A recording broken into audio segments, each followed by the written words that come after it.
സഹോദരരെ, പകയും പ്രതികാരവും രക്തച്ചൊരിച്ചിലും മാനസാന്തരവും സമ്മിശ്രമായ ദാവീദ് രാജാവിന്റെ കാലഘട്ടത്തിൽ ഭരണകൂടത്തിന്റെ തെറ്റായ തീരുമാനത്തിൽ ബലിയാടാക്കപ്പെട്ട 7 മക്കളും നീതിക്കായി ദൈവസന്നിധിയിൽ നിലവിളിച്ച ഒരമ്മയും തെറ്റുതിരുത്താൻ തയ്യാറായ ദാവീദ് രാജാവും നീതി നടപ്പാക്കിയ ഇസ്രായേൽ രക്ഷകനും തമ്മിലുള്ള ഒരാത്മബന്ധത്തിന്റെ കഥ പറയുന്ന പഴയ നിയമ ബൈബിൾ ചരിത്രത്തിൽ അധികമാരായാലും അറിയപ്പെടാതെ പോയ 2 സാമുവേൽ 21-ാം അധ്യായത്തിൽ നിന്നും ചീന്തിയെടുത്തൊരു ഏട് ഞങ്ങൾ ജസ്റ്റ് നമ്പർ 3 വളരെ ക്രിയാത്മകമായി നിങ്ങൾക്കായി സമർപ്പിക്കുന്നു. ജ്വലിക്കുന്ന കനൽക്കട്ട റിസ്പ.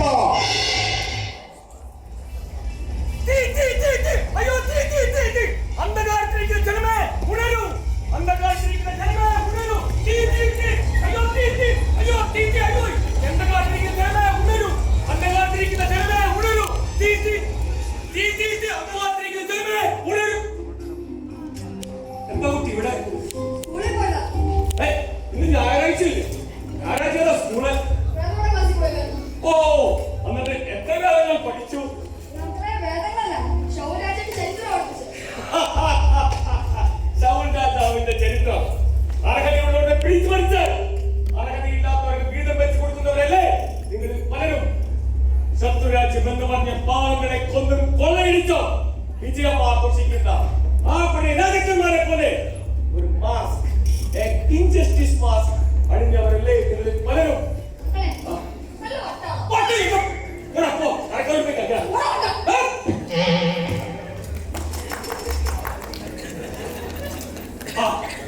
ഇൻജസ്റ്റിസ് മാസ്ക് ഇവിടെയല്ല നമ്മൾ പറഞ്ഞു നിർത്തിയത്.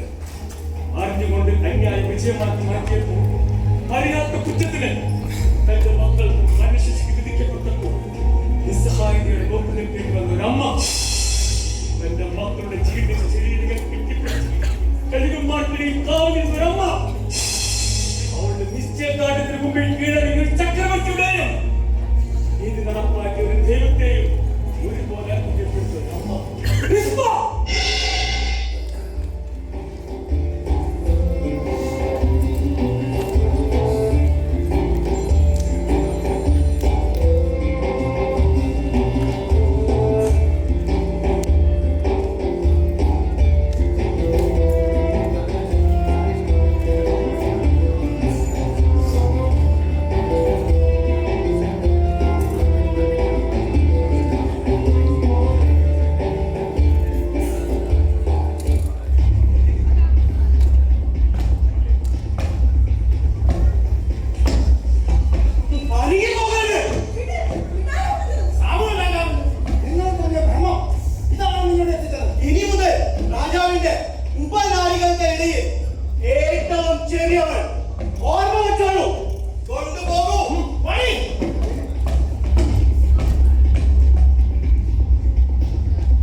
രാജരാജ പ്രതാപൻ ഇസ്രായേലിൻ മഹാരാജാവ്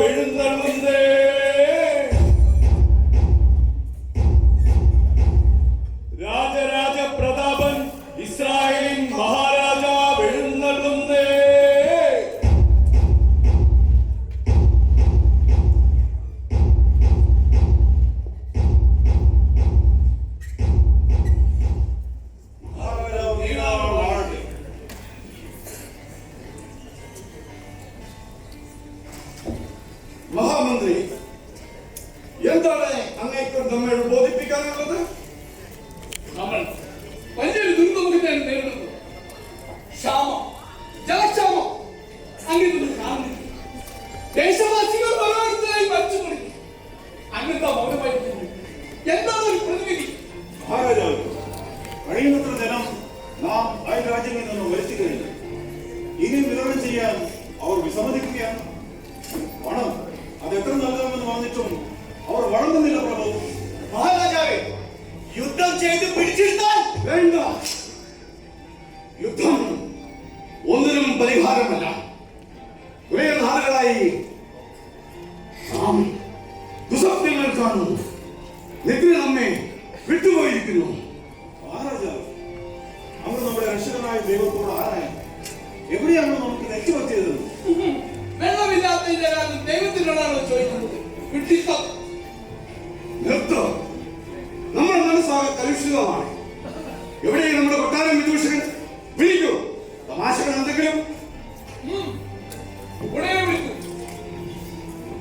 മഹാരാജാവ് ക്ഷമിക്കണം, അദ്ദേഹം പുതിയ ആളാണ്. തമാശകൾ പഠിച്ചുകൊണ്ടിരിക്കുകയാണ്. എന്ത്?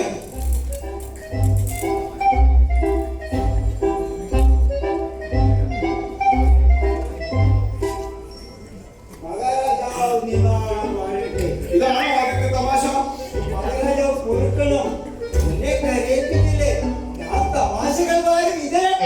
ഇനി തമാശയല്ല. ഒന്നാമത്തെ തമാശ, ഭാര്യയും ഭർത്താവും തമ്മിൽ ഒരിഞ്ഞാടി. ഭാര്യ, ഏ മനുഷ്യ, നിങ്ങൾക്ക് എന്നെ പേടിയല്ലേ? ഭർത്താവ്, "എടേ, ഭാര്യ, അതുകൊണ്ടല്ലേ നിങ്ങൾ എന്നെ ഭാര്യയാക്കാൻ വന്നപ്പോ മുഴുവൻ ദേശവാസികളെ കൂടെ കുട്ടിയത്?" നല്ല തമാശ, നല്ല തമാശ. ചിരിക്ക്, ചിരിക്ക്, ചിരിക്ക്. നിർത്തം. ഇനിയും നാം ഒരു തമാശ പറയാം. നാളെ മുതൽ നിന്നെ ഈ കൊട്ടാരത്തിൽ കണ്ടുപോകരുത്. കിടക്ക് പുറത്തെ. മഹാരാജാവേ, കൊരക്കണോ? സൈന്യാധിപ, ആ, ഇനി തമാശകൾ പറയാം. കൊണ്ടുപോകൂ. എന്റെ കയ്യിൽ പല തമാശകളുണ്ട്. മഹാരാജാവേ, കൊരക്കണം. എന്റെ കയ്യിൽ ഇനി തമാശകളുണ്ട്. മുൻ യോഗങ്ങളിൽ തീരുമാനിച്ചതുപോലെ ഇന്നേക്ക് 3-ാം നാൾ വീണ്ടും സഭയൊത്തുചേരട്ടെ. നമ്മുടെ പ്രശ്നങ്ങൾക്കുള്ള പരിഹാരം നാം ദൈവവുമായിട്ട് ആരായട്ടെ.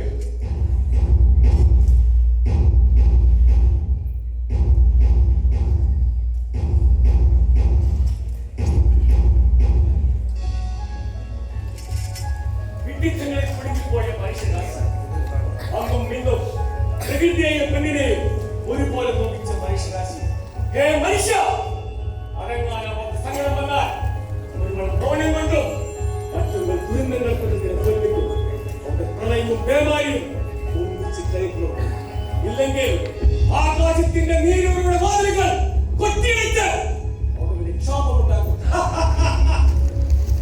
ആരായിരുന്നു ദൈവത്തോട് അനുസരണം മനുഷ്യന്റേതോ? എന്തൊരു വിരോധാഭാസം! കാണാൻ കണ്ണുള്ളവൻ കാണട്ടെ, കേൾക്കാൻ ചെവിയുള്ളവൻ കേൾക്കട്ടെ.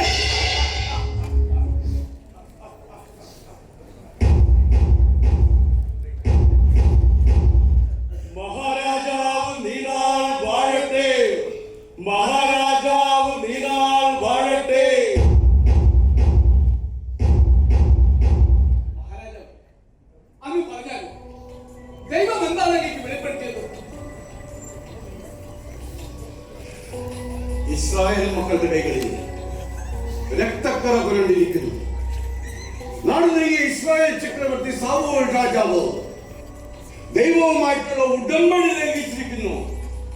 ഉടമ്പടി അനുസരിച്ച് ഇസ്രായേൽ സംരക്ഷിക്കേണ്ടിരുന്ന സഹോദര വംശമായ ഗിബിയോൻ വംശത്തെ കൂട്ടക്കൊല ചെയ്യുകയും കുട്ടികളെയും സ്ത്രീകളെയും അടിമകളാക്കുകയും ചെയ്തിരിക്കുന്നു. രക്ഷകർ ശിക്ഷകരായപ്പോഴുള്ള ഭീകരാവസ്ഥ ഇന്നും ഗിബിയോൻ ദേശത്തെ വേട്ടയാടിക്കൊണ്ടിരിക്കുകയാണ്. സ്വന്തം സഹോദരന്റെ രക്തത്തിനായി ദാഹിച്ച ഇസ്രായേലിലെ ദൈവം കൈവിട്ടു. അവിടുന്ന് കോപിഷ്ഠനാണ്. പരിഹാരം ചെയ്യണം. അതാണ് ദൈവം നമ്മോട് വെളിപ്പെടുത്തിയത്. അന്ന് ദൈവത്തോട് പരിഹാരമൊന്നും ആരാഞ്ഞില്ലേ? എന്ത് തെറ്റുപറ്റിയത് നമുക്കാണെന്ന് ദൈവം വെളിപ്പെടുത്തിയില്ലേ? പിന്നെ എന്തിന് ദൈവത്തിനെ ബുദ്ധിമുട്ടിക്കണം? മഹാപുരോഹിത, നാം എന്ത് പരിഹാരമാണ് ദൈവത്തോട് ആവശ്യത്തിലുണ്ട്? അങ്ങേക്ക് വിരോധമില്ലെങ്കിൽ നമ്മൾ പിടിച്ചെടുത്ത സമ്പത്തും അടിവിളക്കി വെച്ചിരിക്കുന്ന അവരുടെ സ്ത്രീകളെയും കുട്ടികളെയും വിട്ടുകൊടുക്കും. അവർ അവരുമായി ഗംഭീരരായി സമാധാനബന്ധം പുനഃസ്ഥാപിക്കുന്നു. മഹാപുരോഹിത, നമ്മുടെ ഉടമ്പടിയല്ല നാം നടപ്പിലാക്കേണ്ടത്. അവരുടെ ആവശ്യം അവരുടെ നേതാക്കളുമായി ആലോചിച്ച് തീരുമാനിക്കണം. അതല്ലേ വേണ്ടത്, അതല്ലേ ന്യായം. മഹാമന്ത്രി പറഞ്ഞത് ശരിയാണെങ്കിൽ എത്രയും വേഗം ഗിബെയോൻ നേതാക്കളെ വിളിക്കൂ. അവരുടെ വാണിജ്യത്തിനെ ഉടനെ കൂട്ടിക്കൊണ്ടുവരണം.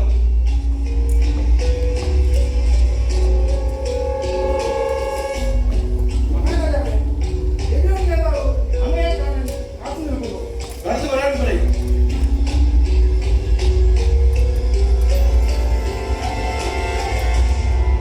മഹാരാജാവ് നീണാൾ വാഴട്ടെ.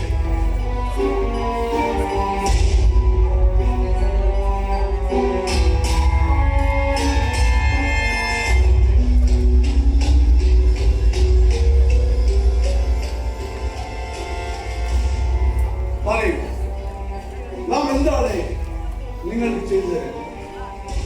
ഇസ്രായേലിന്റെ ശാപം മാറാനായി നാം എന്താണ് നിങ്ങൾക്ക് പകരം നൽകേണ്ടത്? സമ്പത്തോ, കുട്ടികളോ, അതോ അടിമകളാക്കപ്പെട്ട നിങ്ങളുടെ സ്ത്രീകളെയോ? അല്ലെങ്കിൽ ഈ രാജ്യത്തിന്റെ പകുതിയോ? അല്ലെങ്കിൽ ഈ ഉള്ളവന്റെ ജീവനോ? എന്ത് വേണമെങ്കിലും ആവശ്യപ്പെട്ടു. അങ്ങയുടെ മഹാമനസ്സിന് നന്ദി. ഞാൻ ചോദിക്കുന്നത് മഹാരാജാവ് നൽകുമെന്ന് അങ്ങേക്ക് സത്യം ചെയ്ത് നൽകണം. സത്യം, ഈ മുദ്രവാദനം സാക്ഷി. ഇസ്രായേലിന്റെ രക്ഷകനായ ദൈവനാമത്തിൽ മഹാരാജാവായ ദാവീദ് നൽകുന്ന വാക്ക് ചോദിച്ചുകൊള്ളൂ. എങ്കിൽ ഞങ്ങൾക്ക് സമ്പത്തും സ്ത്രീകളും കുട്ടികളും ഒന്നും വേണ്ട. പകരം ഞങ്ങളുടെ ദുർവിധിക്ക് കാരണഭൂതനായ നാടു നീങ്ങിയ ശൗൽ രാജാവിന്റെ പരമ്പരയിലെ 7 മക്കളുടെ ജീവൻ അതാണ് ഞങ്ങൾക്ക് വേണ്ടത്. തീർന്നില്ല മഹാരാജാവേ.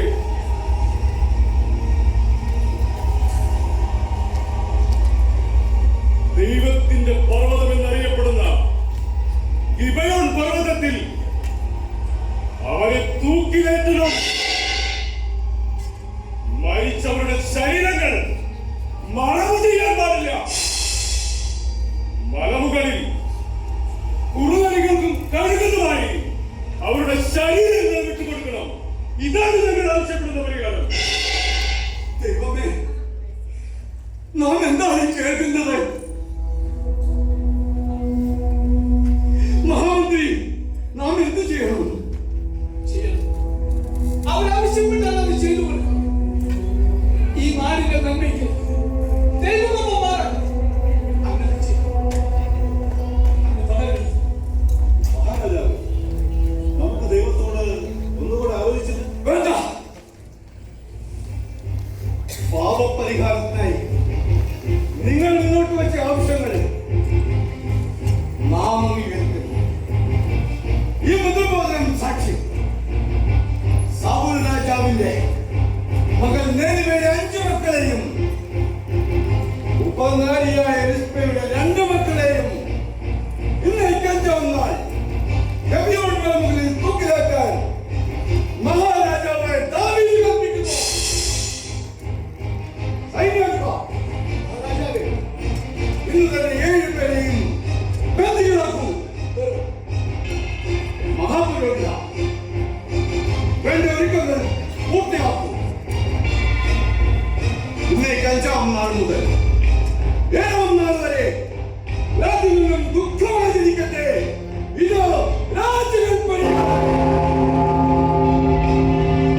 പ്രതീക്ഷിക്കാതെ നീ സംസാരിക്കരുത്.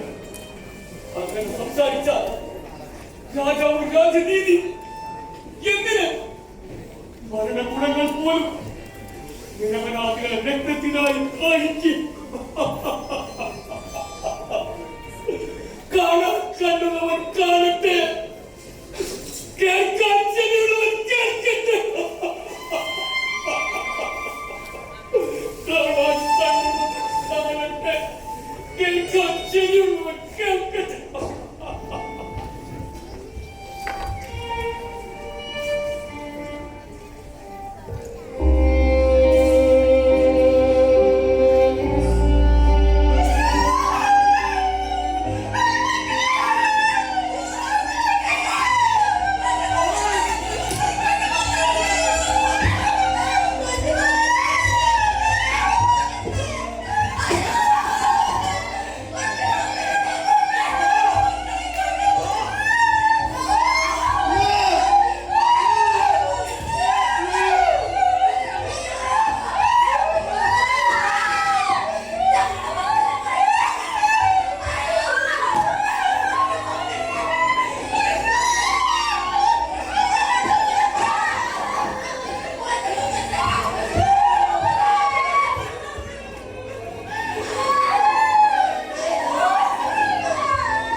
യുദ്ധങ്ങളെക്കാളും നീണ്ട ദുരന്തങ്ങളെക്കാളും എത്രയോ ഭയാനകമാണ്.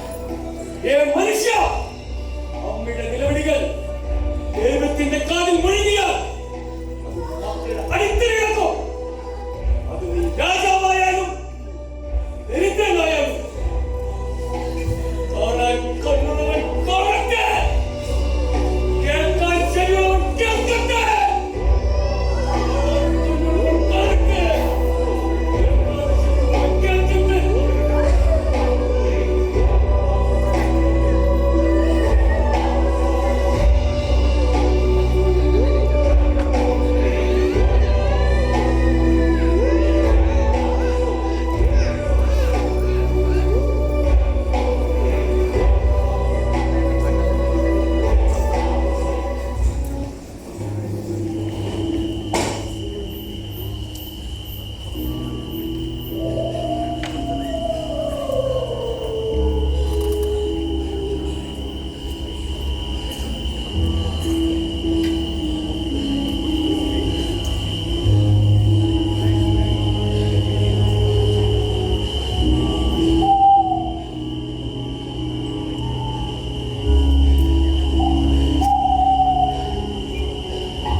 തന്നെ വിധവകളെയും അനാഥരെയും പീഡിപ്പിക്കുന്ന ആ മനുഷ്യൻ നീ തന്നെ.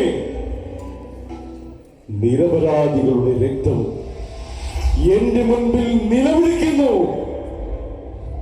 നിന്റെ പാപക്കറ എന്റെ മുന്നിൽ ഉണ്ടായിരിക്കും. നിന്റെ പ്രവൃത്തികൾ നിന്റെ തന്നെ തലയിൽ നിബന്ധിക്കും. നിന്റെ പ്രവൃത്തികൾക്കൊത്ത് നിന്നെ ഞാൻ ശിക്ഷിക്കും.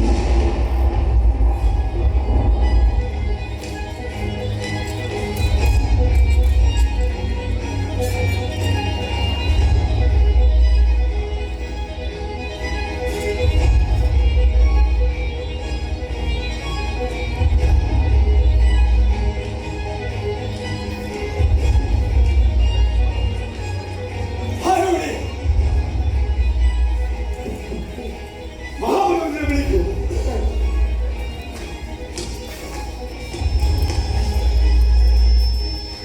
മഹാരാജാവ് വാഴട്ടെ. അന്ന് നമ്മെ മുഖം കാണിക്കാൻ കൽപ്പിച്ചു. മഹാപുരോഹിത, ഉച്ചമയക്കത്തിൽ നമുക്കൊരു ദർശനമുണ്ടായി. ക്ഷീണിച്ചവശയായ ഒരു സ്ത്രീയും ക്ഷീണിച്ച കുറെ കബന്ധങ്ങളും ഒടുവിൽ ദൈവത്തിന് താക്കീതും. എന്താണ് ഇതിന്റെ അർത്ഥം? മഹാരാജാവ് പറയുന്നത് അപരാധമാണെങ്കിൽ അങ്ങ് നമുക്ക് മാപ്പേക്കണം. ദർശനത്തിൽ അങ്ങ് കണ്ടത് നീതിക്കായി നിലവിളിക്കുന്ന ഒരു സ്ത്രീയാണെങ്കിൽ അത് മറ്റാരുമല്ല, അങ്ങയുടെ ഗുരുവായ ശൗൽ രാജാവിന്റെ ഉപനാരി റുസ്ബയായിരിക്കും. ആ കബന്ധങ്ങൾ അങ്ങ് നിർദ്ധനം തൂക്കിലേറ്റിയ നിരപരാധരായ അവരുടെ മക്കളുടേത്.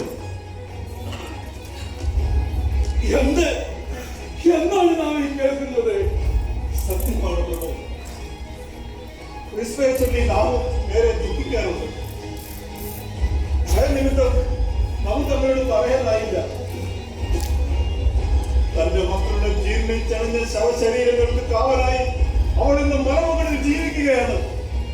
അവളുടെ മനോനില വല്ലാതെ തെറ്റിയിരിക്കുന്നു. മക്കളുടെ ശവശരീരങ്ങൾ മൂന്നരിക്കും കഴുകനും വിട്ടുകൊടുക്കാതെ രാപ്പകൽ അവൾ കാവലിരിക്കുകയാണ്. അമ്മമാരികയായ അവൾ നീതിക്ക് വേണ്ടി ദൈവത്തിന് മുൻപിൽ നിലവിളിക്കുകയാണ്. നമുക്ക് തെറ്റുപറ്റി പ്രഭു, വലിയ തെറ്റ്. മഹാപുരോഹിത, നാം ഇത് അറിഞ്ഞില്ലല്ലോ. നമ്മോടാരും പറഞ്ഞതുമില്ല. മലന്മാരായ പുരുഷന്മാർ പോലും കടന്നു ചെല്ലാനും വിളിക്കുന്ന ആ മലമുകളിൽ മൃതപ്രായയായ അവൾ ഒറ്റയ്ക്ക്, അതും അരവർഷക്കാലം. ദൈവമേ, മഹാപാപിയാണ് ഞാൻ.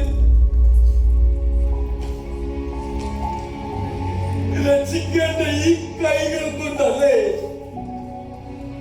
അറിയാതെയാണെങ്കിലും ഞാൻ അവളെ ശിക്ഷിച്ചത്. തെറ്റുപറ്റിപ്പോയി. മാപ്പ്. മഹാരാജാവ്, അങ്ങ് വ്യസനിക്കരുത്. അങ്ങയുടെ വിഷമം കാണുമ്പോൾ നമ്മുടെ ഹൃദയം തകരുകയാണ്. ഇസ്രായേലിന്റെ ദൈവം കരുണാമയനാണ്. പശ്ചാത്തലിക്കുന്ന പാപിയെ ചേർത്ത് നിർത്തുന്നവനാണ് ദൈവം. ഉചിതമായ പരിഹാരം ചെയ്യും. മഹാരാജാവ്, ഇനിയുള്ള ശിഷ്ടകാലം റുസ്ബയുടെ സംരക്ഷണം അങ്ങ് ഏറ്റെടുക്കും.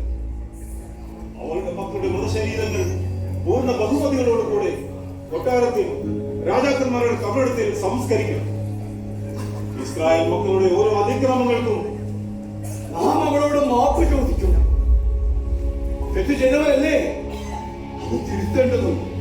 മഹാപുരോഹിത, പെരുമ്പറമ്പുഴങ്ങത്തെ സർവപരിവാരങ്ങളോടും കൂടി നാം ഗബ്യോൻ മലയിലേക്ക് യാത്രയാകാം.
ഇസ്രായേലിന്റെ രക്ഷകൻ ഉറങ്ങുകയില്ല.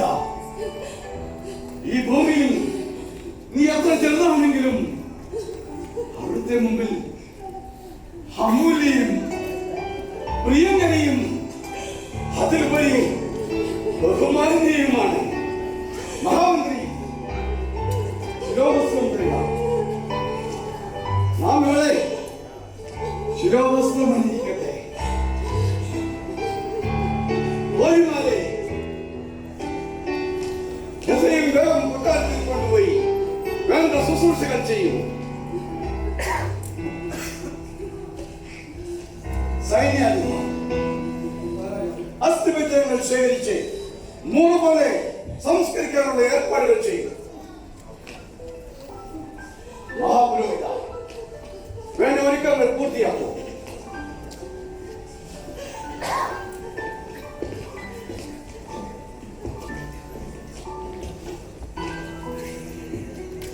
മുൻഗാമികളായി വന്നുപോയ തെറ്റിന് ദൈവമേ നാം അങ്ങയോട് മാപ്പപേക്ഷിക്കുന്നു.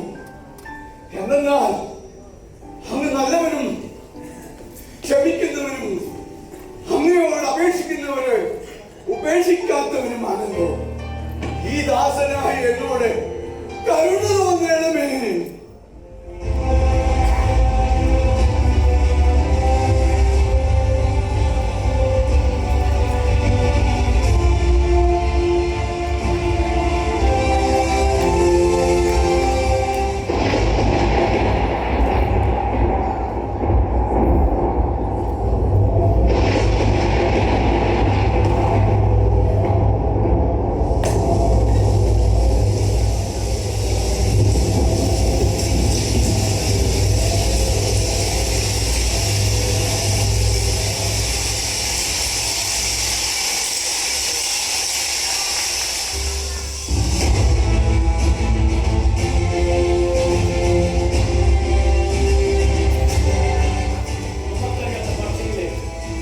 പോലെയാണ് ഓരോ മനുഷ്യനും. ദൈവവും അവന്റെ ഭാഷ സ്നേഹവും തീരുമാനം നീതിയുക്തവുമാണ്. റിസ്പെക്റ്റ് ഇത് നടപ്പാക്കിയ നാവിന്റെ മഹാരാഷ്ട്രവും ദൈവം 10 മടങ്ങ് അനുഗ്രഹിക്കും. ആ ദേശത്തെ ക്ഷാമം എടുത്തു മാറ്റുകയും ചെയ്യും. ഇനിയും ദുരന്തങ്ങൾ കൊണ്ട് ഈ ഭൂമി തുറച്ച് മാറ്റപ്പെടാതിരിക്കാൻ നമുക്ക് പുതിയ റിസ്പെക്റ്റ് സ്വർഗസ്ഥനായ പിതാവ് നമ്മെ മകനെ മടങ്ങി വരും എന്തെന്താ ഞാൻ ക്ഷമിക്കുന്നു സ്നേഹമാണ്.